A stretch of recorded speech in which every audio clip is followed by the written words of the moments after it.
पारालाखेमुंडी सहर को जगिब सीसीटीवी पारालाखेमुंडी पौर परिषद पक्षर 12टी स्थान में 36टी कैमेरा खंजा जाए प्राय 33 लाख टंका खर्च होती अतिशीघ्र यह सीसीटीवी कार्यक्षम होब बोली पौराध्यक्षा कहते।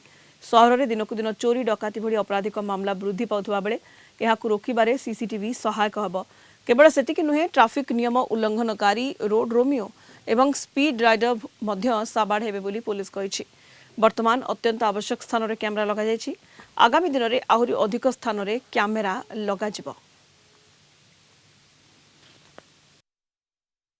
पारालाखेमुंडी लोक मानकर जहाँ डिमांड थिला पूर्वर टाउन रे सीसीटीवी कैमेरा लगा जाओ जेहेतु चोरी हार मध्य संख्या बढ़ुची सेति पय 12टा जगह रे प्राय 36टा कैमेरा लगाई जहाँ की तार अटकल व्यय जहाँ की 33 लाख एटा को उद्घाटन करिवु किछि दिन भितरे।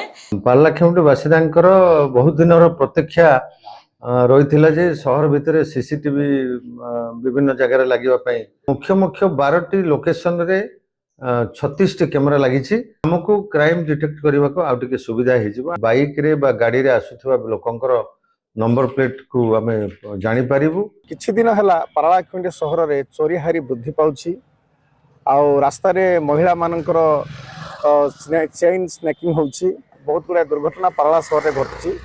ए सब को नियंत्रण में रखिया पाई पारालाखेमुंडी पौर परिषद एक स्वागत योग्य पदक्षेप ग्रहण करछि। 36 गोटी सीसीटीवी कैमेरा लगी बहुत भल जो असामाजिक व्यक्ति मानकर कार्यकलाप एवं चोर तस्कर जो भाव में प्रादुर्भाव से बढ़ला निहाती आवश्यक थिला।